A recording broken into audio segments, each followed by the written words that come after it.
I want to warn you. Maybe you know this already, but right at this very moment, you are being surrounded by an incredible number of signals. There are people out there who are trying so hard to get into your head. It's just amazing. And it's out there all the time. We don't always pick up on it. But if you could tune in to some of those signals right now,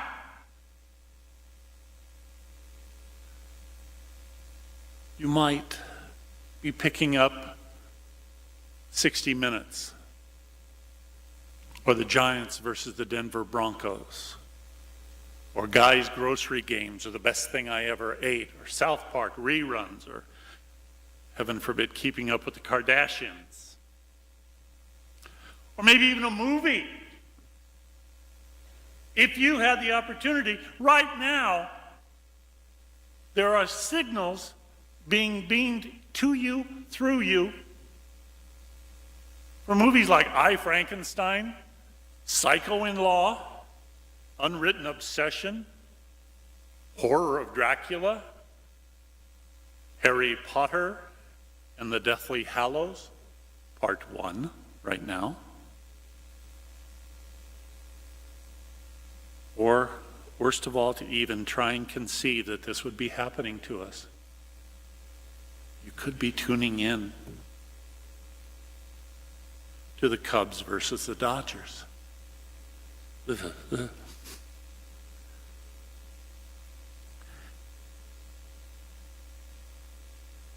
There's so much going on that we are not aware of.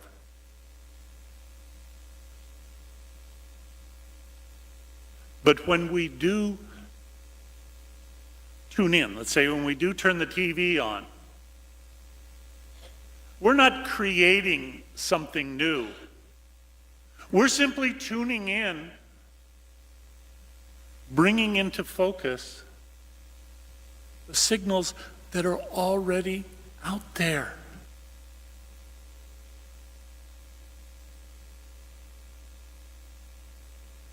Okay. Now, why am I saying this to you? Is it because, see, I want to say to you, see, you could have been staying home watching TV instead of coming here. No, I wouldn't do that, I hope. But when you stop and think about it, isn't that pretty much what prayer is? It's not that somehow I dial up God and I get his attention for a little while. What happens in prayer is I become aware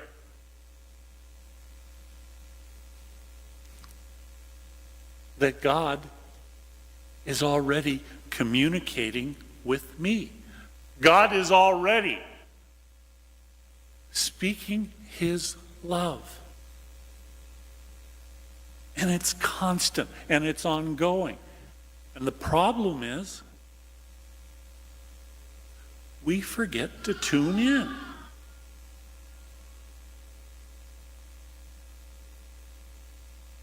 Or we tune in expecting something else.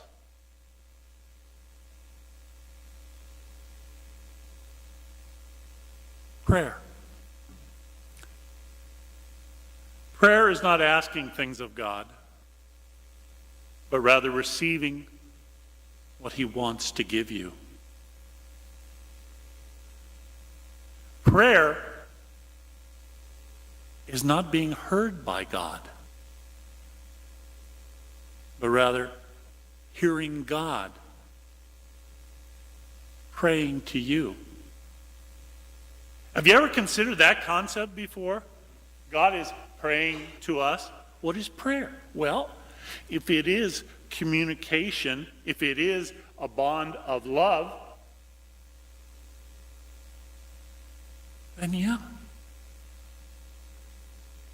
God is sending that out to us constantly. Prayer is not asking God's forgiveness. Rather, opening yourself to His forgiveness. Prayer is not offering yourself to God, but welcoming God, offering Himself to you. See, we have learned to put so much, it's all falls on what we do.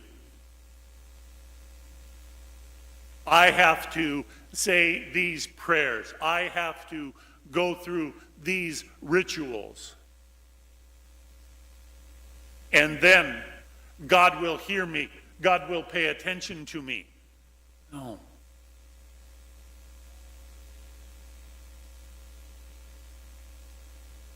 The invitation to the banquet of life is always there for us.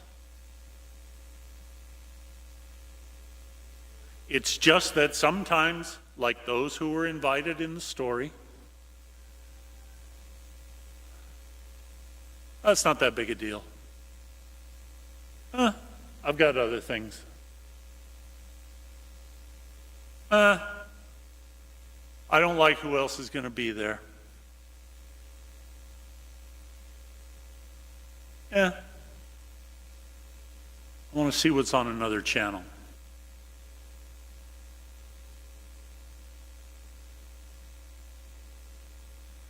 Those, in Jesus' time, it says that He addressed the chief priests and the elders of the people.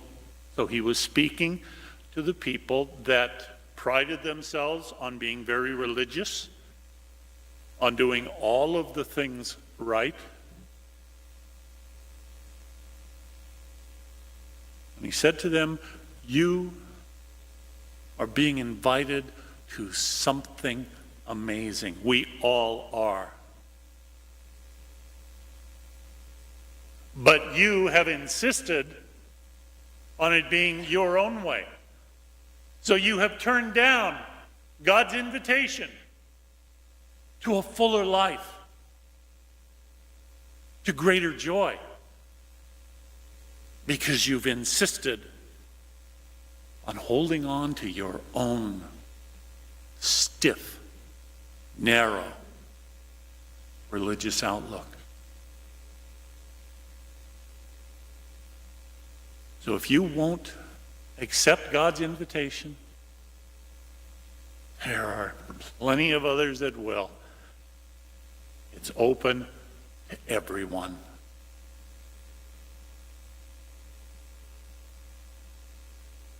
What kind of an attitude did we come here with tonight?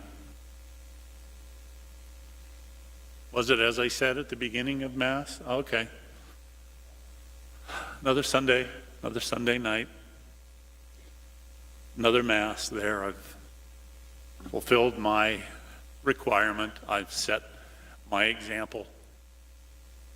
I've done my duty.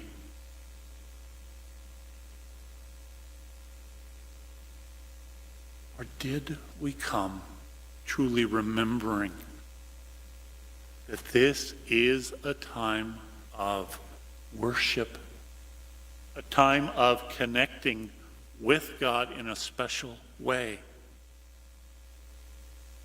a time to receive His love, a special gift that is offered to us so very often. In fact, sometimes it's offered to us so often that we take the invitation for granted. Say, oh, it's not that big a deal. What makes it a big deal? Remembering that this is truly God with us. God showing his tremendous love for us. And what does it take on our part? Well, a little story. This is one of my favorites. If you've ever gone through a toll booth, you know that your relationship to the person in the booth is not the most intimate you'll ever have. It is one of life's frequent non-encounters. You hand over some money, maybe you get change, you drive off. I have been through every one of the 17 toll booths on the Oakland-San Francisco Bay Bridge on thousands of occasions and never had an exchange worth remembering with anybody. But late one morning, headed for lunch in San Francisco, I drove toward one of the booths. I heard loud music. It sounded like a party or a Michael Jackson concert. Sorry, this is an old story, but I looked around. No other cars with their windows open, no sound trucks. I looked at the toll booth. Inside it, the man was dancing. "What are you doing?" I asked. And he said, "I'm having a party." "What about the rest of these people?" I looked over at the other booths. Nobody moved there. "They're not invited." I had a dozen other questions for him, but somebody in a big hurry to get somewhere started leaning on his horn behind me, and I drove off. But I made a note to myself, find that guy again. There's something in his eye that says there's magic in his toll booth. Months later, I did find him again, still with the loud music, still having a party. Again, I asked, "What are you doing?"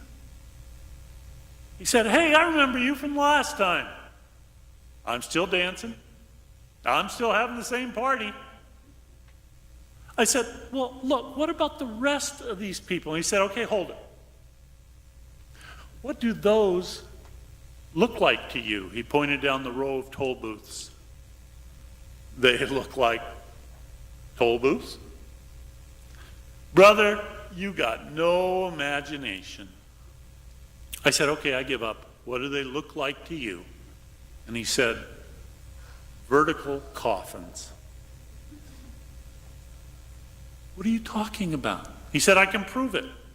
8:30 every morning, live people get in. Then they die for 8 hours. At 4:30, like Lazarus from the dead, they reemerge and go home. For 8 hours, brain is on hold, dead on the job, going through the motions." I was amazed. This guy had developed a philosophy, a mythology about his job. I couldn't help asking the next question. "Well, why is it different for you? You're having a good time." He looked at me. "I knew you were going to ask that. Someday, I'm going to be a dancer." He pointed to the administration building. "My bosses are in there, and they're paying for my training." 16 people dead on the job, while the 17th, in precisely the same situation, figures out a way to live. That man was having a party where you and I would probably not last 3 days because of the boredom. He and I did have lunch later, and he said, "I don't understand why anybody would think my job is boring. I have a corner office, glass on all sides. I can see the Golden Gate, San Francisco, the Berkeley Hills. Half the Western world vacations here. And I just stroll in every day and practice dancing."